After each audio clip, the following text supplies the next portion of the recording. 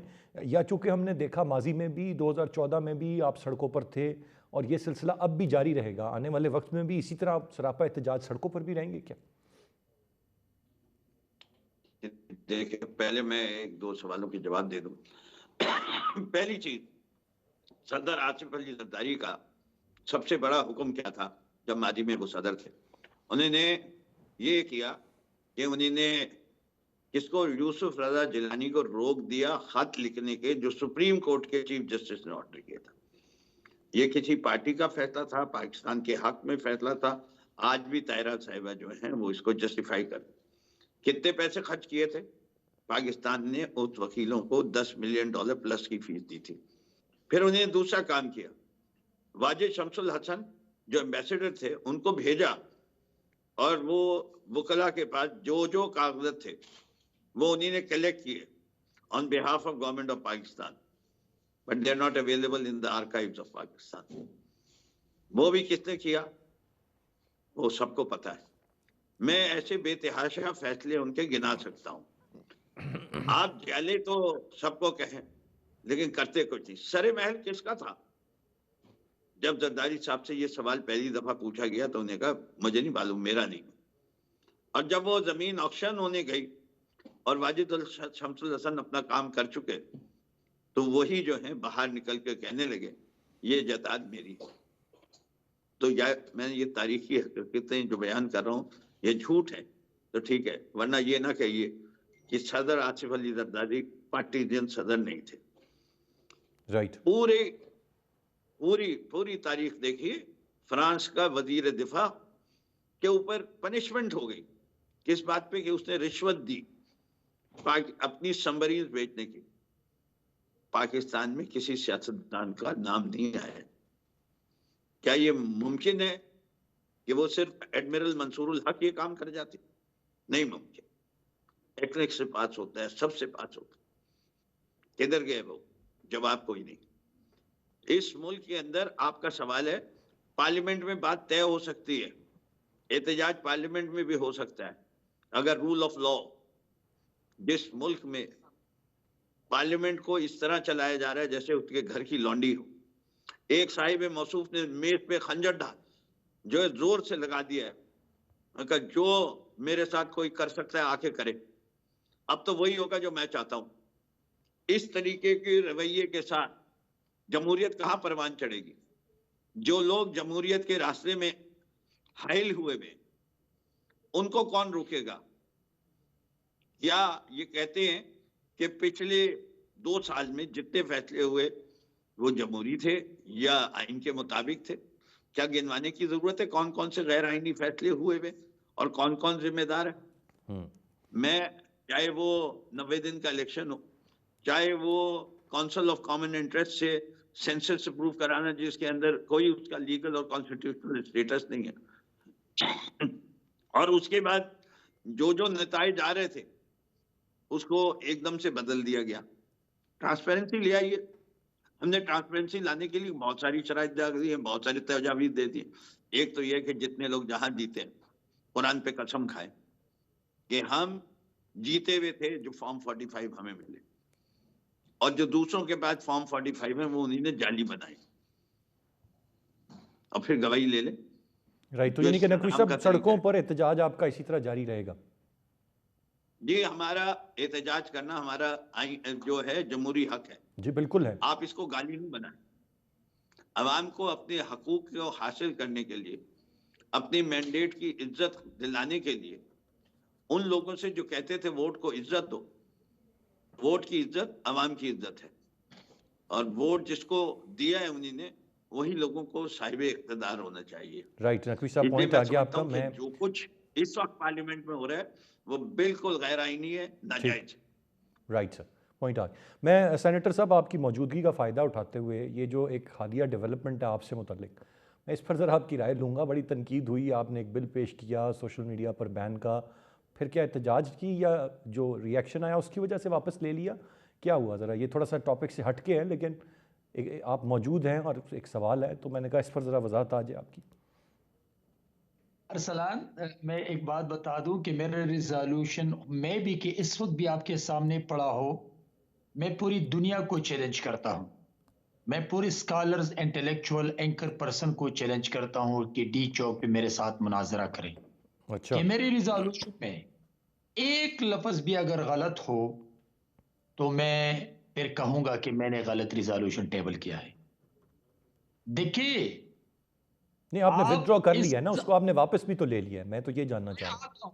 میں آتا ہوں آپ یہ، اگر یہ ریزالوشن میں ٹیبل نہ کرتا اور اس پہ تمام ساتھی میرے پاس آ کے یہ کمٹمنٹ نہ کرتا کہ سینیٹر صاحب آپ کی جو ریزالوشن ہے اس وقت سوشل میڈیا کے جو استعمال ہے، آپ نے جو کچھ لکھا ہے 100% ٹھیک ہے، لیکن ہم ایک دوسرا راستہ نکال دیں گے کہ اس کے لیے ہم قانون سازی کریں گے، اور نیئر فیوچر میں اس کے لیے قانون سازی کر کے جو کہ سوشل میڈیا جو فیک لیڈرشپ کی پروموشن ہے، جو فیک خبریں ہے، جو افواج پاکستان کے خلاف پروپیگنڈا ہے، جو پاکستان جو اپنی بہن جو ماں بیٹیوں کو گالی دینا ہے، جو نوجوان نسل کے بے راہ روی ہے، تو اس کو بین نہیں بلکہ اس کے لیے ایک ایسے قانون سازی ہم کریں کہ یہ کم سے کم ہو۔ اگر میرا ریزولوشن نہ آتا تو اس پہ بات نہیں ہو سکتی تھی، اور تمام ساتھیوں کی آپ میں تو بین ایک چاہتے تھے نا سینیٹر لیجسلیٹر صاحب، ہوں۔ آپ نے تو بین کا مطالبہ کیا تھا کہ بند کر دیا جائے، مکمل بین۔ آپ کو کہہ رہا ہوں، میں نے بین اس لیے کیا تھا کہ اس وقت آپ چائنا کو دیکھ لیں، آپ کے چائنا میں سوشل میڈیا 99+ کنٹرول ہے، لیکن چائنا سپر پاور کی صرف اناؤنسمنٹ باقی ہے۔ آپ جا کے افغانستان میں جو 45 ایئر اس پہ جنگ چڑھی ہے، وہاں سوشل میڈیا نہیں، لیکن وہ اب آپ کی جو انفلیشن ہے، آپ کی جو ڈالر کی قیمت ہے، وہ کہاں پہنچ گئی ہے۔ کیا آپ میرے ساتھ ایگری نہیں کریں گے کہ اس وقت آپ کا جو سوشل میڈیا ہے اس کے استعمال 95+ غلط یوز ہو رہے ہیں؟ کیا آج آپ کے مطلب کہ بہن بھائیوں کو بیٹیوں کو گالی دینا یہ احسار رہے ہیں؟ کیا مطلب کہ فیک لیڈرشپ کی پروموشن یہ بنیادی حقوق ہے؟ کیا آج آپ کا سوشل میڈیا جو 5 ٹولز کی پابندی کی میں نے بات کی ہے، تو یعنی کہ کیا تنجی یہ صاحب آپ نے یہ واپس لے لیا یہ ریزولوشن اس لیے کہ آپ کو ساتھیوں نے یقین دہانی کرائی کہ بین کا مطالبہ نہ کرے، قانون سازی اس پہ کریں گے اور اس کے حوالے سے قانون مرتب کیا جائے گا، یہ وجہ آپ نے واپس لے لیا پھر؟ یہی وہ باتیں ہیں جو تمام ساتھی دیکھیں، میں اس ہاؤس کے ایک ممبر ہوں، اسی وجہ سے جب تمام ساتھیوں نے کہا کہ اگر اس کے لیے ہم آپ کی جو سوچ ہے وہ یہ ہے کہ سوشل میڈیا کے فائدے ہیں لیکن پاکستان میں استعمال غلط ہو رہے ہیں، جس سے پاکستان کے ادارے، پاکستان کے نوجوان نسل کا نقصان ہو رہے ہیں، تو اگر ہم اس کے لیے قانون سازی کریں تو یہ آپ کی جو سوچ ہے وہ بن سکتی ہے۔ اسی وجہ سے میں نے کہا کہ ٹھیک ہے، اگر آپ ابھی قانون سازی لاتے ہیں تو میں اس کو وڈرا کرتا ہوں، اور میں نے اس سوچ پہ وڈرا کیا، لیکن میری رائٹ ابھی سینیٹر یہ صاحب، آ گیا اسٹینڈ پوائنٹ، آ گیا آپ کا وقت محدود ہے، ذوالفقار صاحب کا پوائنٹ آف ویو بھی لینا ہے، آپ نے اشارہ آپ کا بالکل بڑی درست چیز کی جانب ہے، یہ ایک بہت بڑا مسئلہ ہے جو ہمارا موجود ہے۔ ذوالفقار بھائی، اس وقت اب بات ذرا مجھے تھوڑا سا بتا دیں، آگے جو شدید چیلنجز ہیں، how capable is this government to deal with all those challenges? Deal کر پائیں گے؟ 2 سال کہہ رہے ہیں، پیروں پر کھڑا ہونے میں ابھی بھی لگیں گے ہمیں، اور نو ڈاؤٹ حالات بھی ایسے ہیں، بٹ اب ظاہر ہے یہی گورنمنٹ ان پلیس ہے، جو ہونا تھا ہو گیا، جس طرف آپ نے اشارہ بھی کر دیا، اب کیا توقعات ان سے رکھیں اور کس حد تک یہ ان پر پورا اتریں گے؟ دیکھیں جی، اگر فیصل ووڈا صاحب کو آپ سن لیں تو اس کے مطابق تو 5-6 مہینے میں پتہ نہیں پاکستان کے اندر کیا ہوگا، دمادم اسکلندر ہوگا۔ سر آپ ان کی باتیں کیوں سنتے ہیں؟ کون اوپر جائے گا، کون نیچے جائے گا، مطلب آپ نے میں کمال کریں، میں سمجھتا ہوں کہ آپ جیسے ایک انٹلیکچوئل صحافی سے بات کر رہا ہوں، آپ مجھے کہہ رہے ہیں آپ ان کی باتیں سنیں، مطلب آپ مذاق کر رہے ہیں یا مجھے سزا دینا چاہتے ہیں؟ ارسلان بھائی، مجھے جو لگتا ہے کہ ریاست کے بڑوں کو اس بات کی ریئلائزیشن ہے، جیسے سینیٹر صاحب کو ہے، میڈم طاہرہ صاحبہ کو ہے، یا نقوی صاحب کو ہے، سب کو ریئلائزیشن ہے کہ ملک کو چلنا چاہیے، ریاست کے معاملات میں ڈیڈ لاک نہیں ہو سکتا، کچھ لو اور کچھ دو کی پالیسی کے اوپر جانا پڑے گا، کچھ حلقے 3-4 حلقے ایسے ہیں جو پی ٹی آئی کے مطالبے پہ کھولے جا رہے ہیں میری اطلاع کے مطابق، جس میں لاہور کے 2 حلقے ہیں، ایک پنڈی کا ہے، ایک پشاور کا ہے، یہ 4 حلقوں کو کھولنے کا سوچا جا رہا ہے، اور پی ٹی آئی کے زخموں کے اوپر تھوڑی سی مرہم رکھی جائے گی، کیسوں میں ریلیف دیا جائے گا اور ریاست کو آگے چلانے کی بھرپور کوشش کی جائے گی، کیونکہ ہمارے پاس سیکنڈ کوئی آپشن ہے نہیں، کیونکہ جس نہج کے اوپر ہماری معیشت چلی گئی ہے اور ریاست جس نہج کے اوپر چلی گئی ہے، یہ ریاست کو چلانے والے جو اکابرین ہیں وہ سر جوڑ کے بیٹھے ہوئے ہیں، ان کے پاس سیکنڈ کوئی آپشن نہیں یہ تماشے کی، لڑائی جھگڑے کی، بلیم گیم کی۔ اب آگے بڑھنا ہے اور آپ کے جتنے دوست ہیں، مڈل ایسٹ میں ہوں، چائنا ہو، سعودی عرب ہو، امریکہ ہو، ٹرکی ہو، سب کے سب لوگوں نے آپ کو بیک زبان یہ کہہ دیا ہے کہ یہ تماشا بند کریں، اور آپ ہر روز ایک بڑا سا کشکول لے کے ہمارے پاس آ جاتے ہیں، اب یہ بند کریں، اپنے ہاؤس کو ان آرڈر کریں اور ہمارے ساتھ بزنس کریں۔ ایس آئی ایف سی کا جو پلیٹ فارم بنایا گیا تھا اس کا مقصد بھی یہی تھا، اور سارے سیاستدانوں کو پی ٹی آئی سمیت یہ میسیج دے دیا گیا ہے کہ آنے والا پاکستان جو ہے کنٹرولڈ پاکستان ہے، اور آنے والے دنوں میں جس طرح سینیٹر صاحب نے ایک ایفرٹ کی، سوشل میڈیا جو بے لگام سوشل میڈیا ہے اس کو بھی کنٹرول کرنے کا کام ہوگا، اور میں اس بات کا حامی ہوں کہ یہ جو بے لگام سوشل میڈیا ہے اگر ریگولیٹ اس کو نہیں کیا جاتا تو یہ ملک کی بنیادیں پہلے ہی ہلا چکا، یہ ملک کو پریکٹیکلی انگورنیبل کر دے گا۔ تو لہٰذا اگر ملک کو چلانا ہے، ریاست کو چلانا ہے، تو ان ساری چیزوں کو رولز اینڈ ریگولیشن میں لانا ہوگا، اور جو غیر ضروری قسم کی ہر جگہ پہ انکروچمنٹ ہوگی اس کو ختم کرنا ہوگا۔ رائٹ، چاروں ریسپیکٹیبل گیسٹ کا بہت بہت شکریہ۔ ناظرین آج کے پروگرام سے اتنا ہی، ارسلان خالد کو اجازت دیجیے، اللہ نے کے بعد۔